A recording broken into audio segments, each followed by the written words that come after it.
Bonjour, je suis Olivier Monteux, fondateur du podcast Web Entrepreneur Pro, et aujourd'hui, j'ai le plaisir de recevoir Alexandre Roth, qui est coach, auteur, entrepreneur.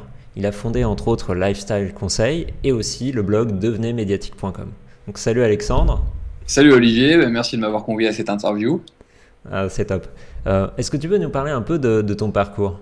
Ouais, avec plaisir. Donc, comme tu l'as si bien dit, effectivement, je suis connu pour en tout cas avoir créé un site qui s'appelle Lifestyle Conseil, donc qui est un site spécialisé en coaching, séduction et masculinité. Et avant ça, donc j'ai une formation de communicant, c'est-à-dire que j'ai été diplômé de l'EFAP, qui est l'école française des attachés de presse, et je suis d'ailleurs depuis 2012 enseignant dans cette école, une école qui forme des communicants, des responsables de com et des managers.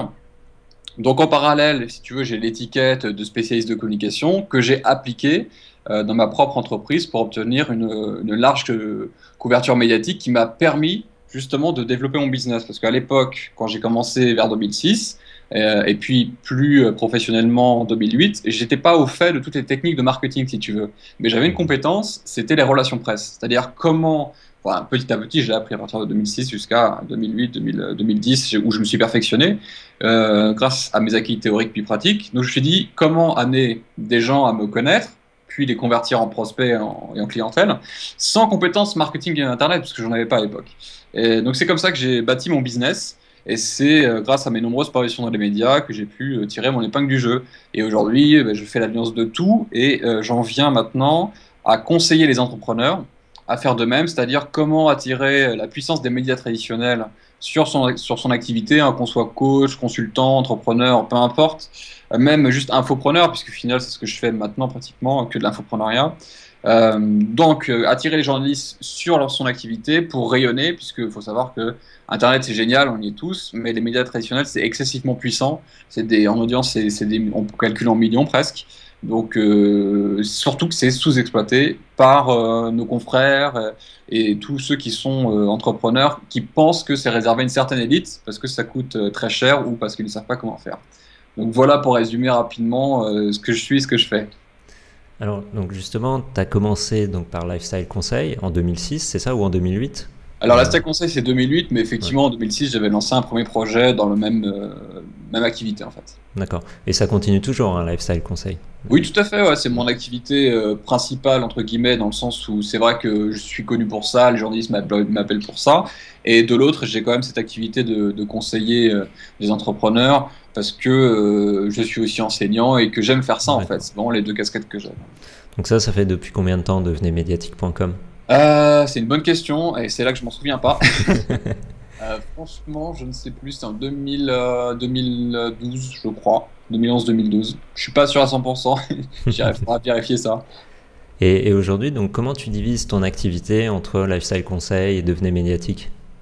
Alors, Lifestyle Conseil, je l'ai pratiquement mis en pilote automatique, c'est-à-dire que j'ai une équipe de rédacteurs. Moi, je fais tout ce qui est, de temps en temps, je fais un article, mais je fais tout ce qui est vidéo, tout ce qui est audio, je fais tout ce qui est relations presse. Mais maintenant, en fait, si tu veux, ce que j'ai réussi à mettre en place un système qui me permet d'être contacté directement par les journalistes. Avant, j'envoyais des communiqués de presse.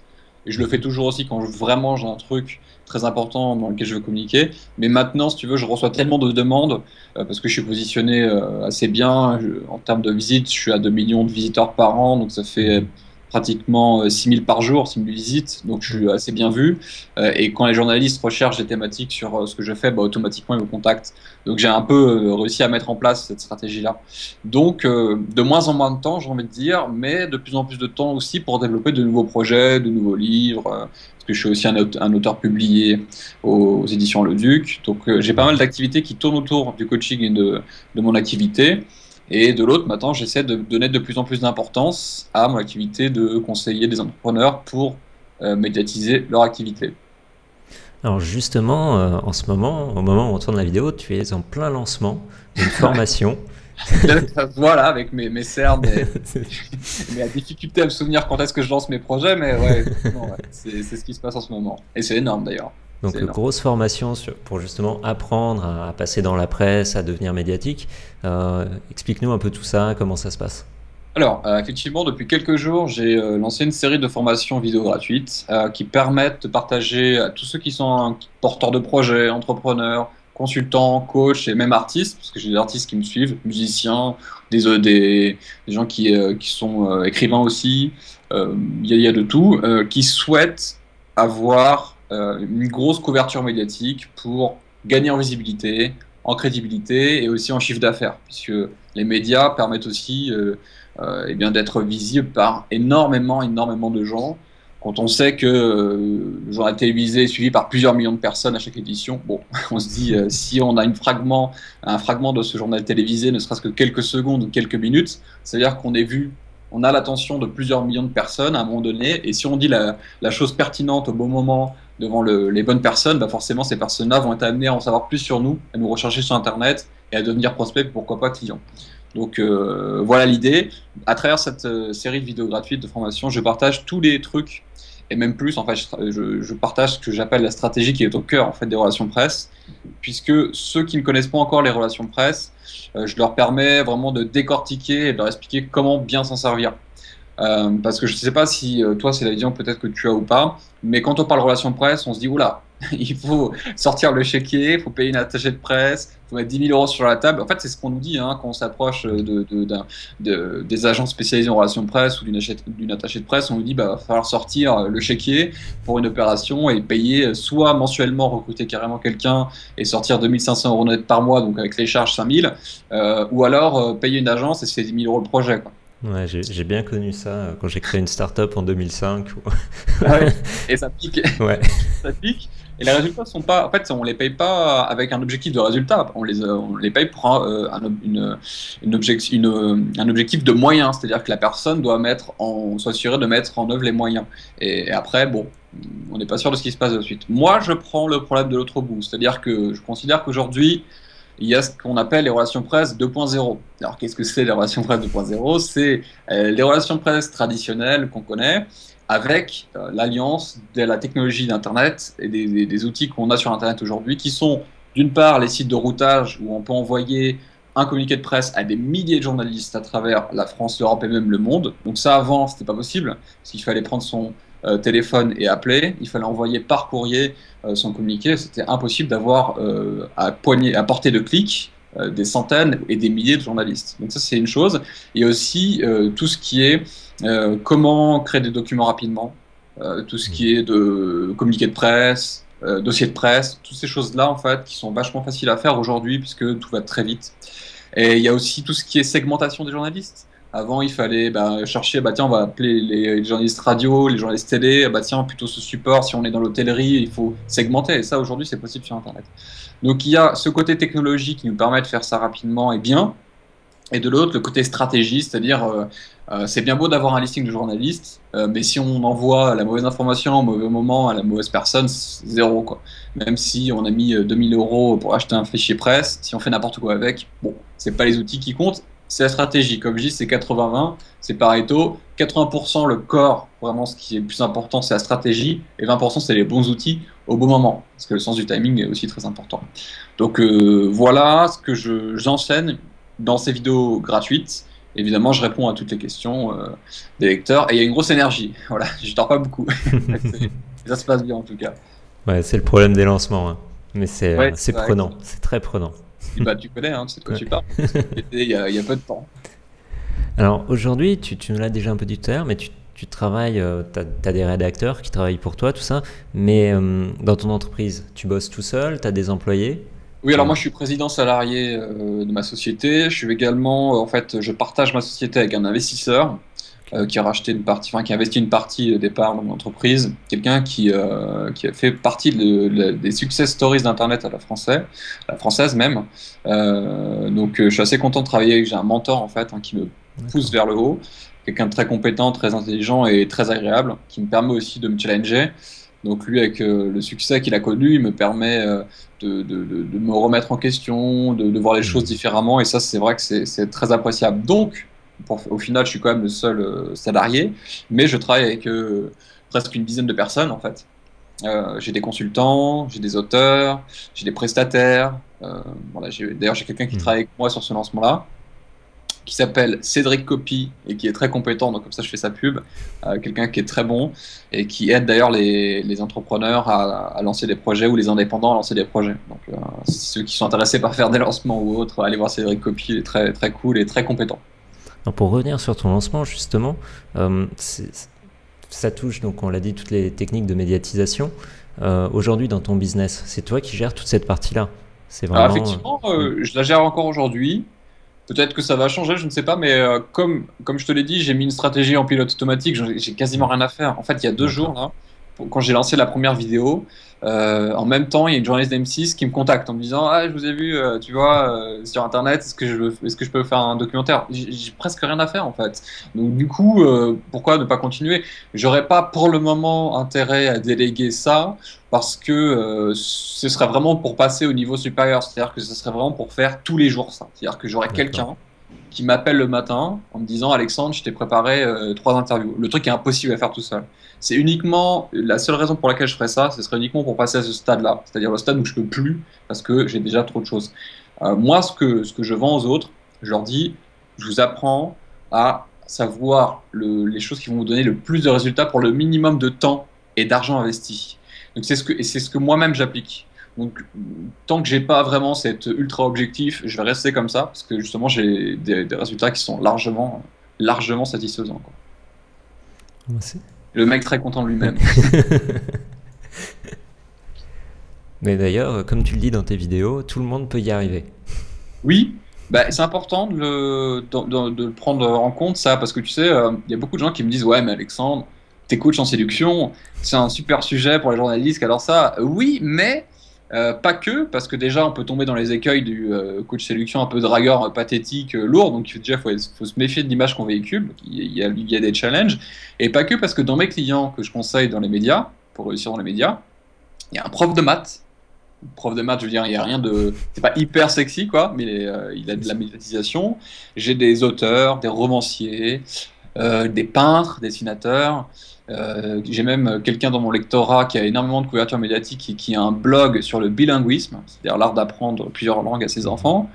Voilà, je veux dire, il y a toutes sortes de choses. Et j'ai noté un truc aussi, c'est que la plupart des gens qui me demandent ça ont en fait pas compris, en tout cas pas pris conscience de la puissance de leur business ou de leur positionnement. C'est-à-dire qu'ils disent: Ouais, mais moi je peux pas intéresser les médias. Et généralement, je leur demande: Mais toi, tu fais quoi alors? Qu'est-ce que tu apportes comme valeur ajoutée? Ils me racontent leur business et je me dis: Mais tu rigoles, là tu es en train de me donner le titre de ton communiqué de presse. Et généralement, c'est comme ça que ça se passe parce que les gens se rendent pas compte de la valeur ajoutée qu'ils proposent aux autres, parce qu'ils sont tout le temps la tête dans le guidon en train de faire ce qu'ils font, et ils se rendent plus compte que finalement, oui, ce qu'ils font est intéressant, et qu'il suffit de trouver le bon angle.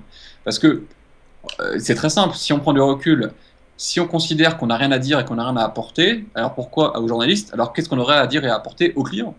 C'est ça le truc. La base, c'est déjà de s'assurer que notre business est viable. Donc si vous avez des clients et que ce que vous faites est intéressant et rend service aux clients, vous aurez forcément quelque chose à dire aux journalistes. Forcément. Voilà. Donc, cette formation, on va quand même dire l'adresse, c'est lebonclient.fr, c'est ça? Alors c'est ouais, c'est le bon client des médias et l'adresse c'est bonclient.fr. Bonclient.fr. Bon, l'adresse sera évidemment sous la vidéo, pas de souci. Ça marche. Alors, est-ce que tu peux, dans ton business, est-ce qu'il y a une ressource ou plusieurs ressources que tu utilises tout le temps? Oui, alors en ce moment, je suis en lancement, donc je suis à fond dans ces 2 logiciels. Le premier, c'est SG Autorépondeur, qui est l'autorépondeur francophone par excellence, de notre ami Sébastien Gourrier. Donc moi, je suis passé d'Aweber, ou Aweber en français, comme disent les Français, à Weber, qui est un logiciel d'emailing américain. Je suis passé vers SG car il est plus adapté dans, en tout cas, ma vision des choses, et aussi tout ce qui est axe de délivrabilité et tout ça, ils sont vraiment très forts. Donc je conseille SG. Et je touche pas de commission pour dire ça. L'autre logiciel que j'utilise, c'est OptimizePress 2. OptimizePress 2 parce que ça permet de faire... Alors j'utilise aussi Leadpages, mais OptimizePress 2 est plus souple en période de lancement, c'est un peu plus simple. Parce qu'on peut faire vraiment ce qu'on veut. Je l'utilise tout le temps. Et en plus, ils ont ouvert une marketplace récemment qui est excellente, qui permet, en fait, ils ont capté le truc, c'est que eux, ils sont quand même concurrents directs de Leadpages parce qu'ils ont réussi quand même avec une formule d'abonnement annuel pour toujours bénéficier des mises à jour. Alors que Leadpages, eux, ils disent c'est mensuel et voilà, c'est pour continuer à utiliser le logiciel. Donc en fait, c'est quand même des concurrents, donc ils calquent vachement sur ce que font Leadpages. Donc on trouve toujours une solution équivalente sur OptimizePress 2 de ce que fait Leadpages. C'est pour ça que j'utilise en ce moment. Et je le conseille à tous ceux qui font du business et du marketing sur Internet parce que c'est extrêmement puissant et vraiment très, très, très souple. Et moi, je suis très content de ça. Voilà pour les 2 solutions que j'utilise en ce moment. Alors, pour l'anecdote, j'utilise aussi ces solutions. Donc, donc voilà. Et donc du coup, est-ce que tu aurais maintenant des sites à nous conseiller, français ou américains? Oui, alors justement, on en parlait, Leadpages, ils ont un blog qui est extraordinaire. Ils ont des études de cas, ils ont des podcasts qui, d'après moi, pourraient être payants en fait, tellement il y a des valeurs ajoutées dans leurs études de cas, dans leurs articles. Donc je conseille à tous ceux voilà, qui s'intéressent au marketing et à la performance, aux chiffres, etc., d'aller sur le blog de Leadpages qui est vraiment très cool. J'en ai noté d'autres aussi, et comme je les oublie, ils sont là. Il y a Copyblogger qui est excellent aussi. Et puis il y a le blog de Neil Patel, là c'est quicksprout.com. Je l'ai très mal prononcé, mais je pense que Neil Patel, vous regarderez et vous le trouverez sur Google. Et vraiment, ce sont des blogs qui sont intéressants parce qu'en fait, moi j'aime bien, c'est les chiffres. C'est le concret, parce que quand on discute avec des entrepreneurs, parfois, de temps en temps, on donne son ressenti. Et le ressenti, c'est une chose, mais moi, ce que j'aime bien, c'est les chiffres. Par exemple, comme une page de capture, il y a une page A qui convertit à 35%, une page B à 55%. Voilà, il n'y a pas de ressenti à avoir, c'est la page B, puis c'est tout, quoi. Qu'elle te plaise ou pas, c'est la page B. Exactement, et c'est ça le truc. Et parfois, il y a des gens qui me disent, mais putain, ton truc, ça a l'air tout pété, c'est pas joli et tout. Et je fais, oui, mais on s'en fout, parce que ça marche mieux qu'un truc super joli et hyper moderne et tout. Et en fait, la promesse, on la perd. Il faut aller droit au but. Et dans ces sites-là, on retrouve justement l'essence de ce qui fait qu'on va droit au but ou pas. Et moi, j'aime ça. Et d'ailleurs, c'est ce que je fais dans ma formation Le bon client des médias. J'aime utiliser les stratégies les plus efficaces, qui prennent le moins de temps et qui coûtent le moins d'argent. Droit au but, et les résultats sont là. D'ailleurs, j'ai pas trop fait le crâneur, mais je pense qu'il est temps de le faire. J'ai répondu à plus de 100 interviews dans plus de 4 pays différents. Pour une audience cumulée de plusieurs millions de spectateurs, d'auditeurs et de lecteurs.